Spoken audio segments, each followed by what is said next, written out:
Why Chile was spared from an even worse tsunami, what Stephen Harper can do to repair his image, and how this church law fared in Toronto's hot housing market. Welcome to Globe Now, I'm Affan Chowdhry. Citizens of Chile wondered if it was the big one.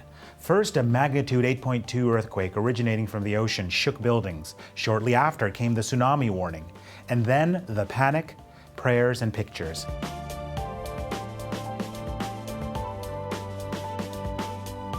Chile is no stranger to earthquakes or tsunamis. It sits on the ring of fire that circles the Pacific Ocean, where shifting plates and volcanic eruptions mean frequent earthquakes. But the morning after, with news of only a few dead, there was a feeling that Chile had escaped a nightmare scenario. Chile did not have to go through the devastating tsunami seen in Japan in 2011 and in the Indian Ocean on Boxing Day in 2004. Here's why. An earthquake in the ocean can thrust one plate vertically, resulting in massive waves. In the Japan earthquake, the plate shifted 50 meters. In the Indian Ocean Boxing Day tsunami, the plate shifted about 25 meters. But in the case of the Chile earthquake, there appears to have been no rupture on the ocean floor. And that is what saved Chileans from an even worse fate. Now to Ottawa politics. We're less than 2 years from the next federal election, and Stephen Harper is under fire again. So what can Mr. Harper do to turn things around? John Crean is managing partner with National Public Relations, and he has some concrete ideas. Welcome, John. Thank you. So what are your top two tips for the Prime Minister? Well, two things. I think in part what you say and what you do. I think what Mr. Harper has to say is that he recognizes the problem, and to the degree they do it in politics is to apologize for that. What he does is to put into action some steps that will show that in his government, merit will trump loyalty to the party. Why is it so important to move away from loyalty-based appointments? Well, I think that they won't move away exclusively from loyalty. Loyalty in an organization is important. But I think in the important roles to which he is assigning key people, that the merit or ability to get the job done is the most important thing.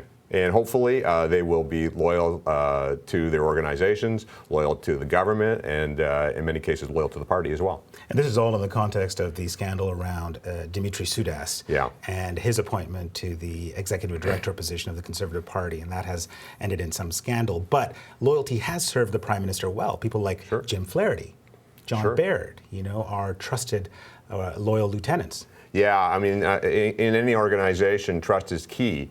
And historically, although this is a very sticky sort of narrative, historically, there have been some great and loyal appointments that Mr. Harper has made. So loyalty isn't necessarily a bad thing. But I think that when you find that some of these appointments are not doing what you thought they were doing, don't have the skills that they said they had, or sometimes pushing the envelope in terms of ethics or political strategy, that's when you get into trouble. Now let's talk about admitting mistakes. That's a very difficult thing for politicians to do. Yeah. But you feel that that is something that Stephen Harper should consider doing? Well, political communications and corporate communications differ in some ways. And I think for politics, they're anathema to really apologize and say we made a big mistake, because so often it's an issue of optics as opposed to real technical problems or clear issues such as malfeasance or other things of that nature. So I think that from a political perspective, 18 months from an election, you're not going to get a clear apology, a mea culpa, as they say. I think what you're going to get is clear recognition that there is an issue and a statement that says we can do better. Do better on what? Do better on those appointments, that we need to put a better lens or a different lens on these appointments to ensure that while we'll look at loyalty, it comes second or third in the things we look at and not number one. Okay.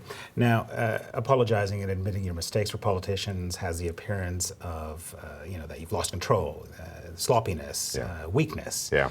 Is this something that Prime Minister Harper would even entertain?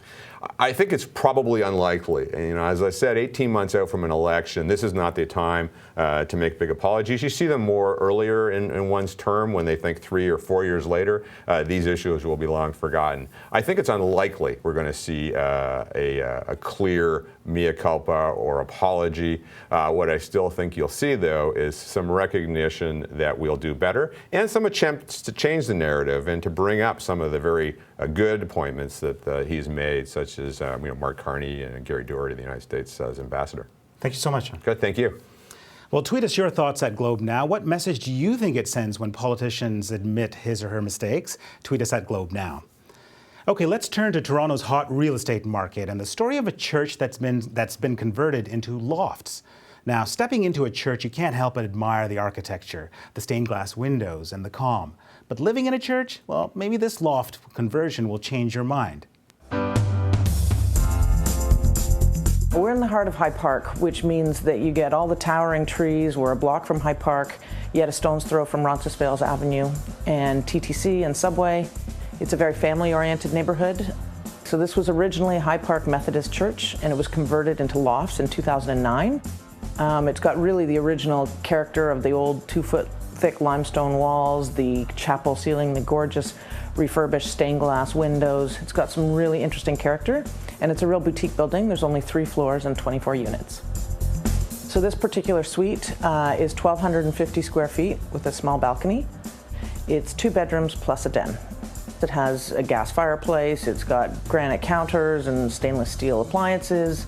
They just renovated the 2 bathrooms. Floors are gorgeous, gorgeous lighting. You know, there's like a big dining area that you can have parties in. You know, it's nice and open concept.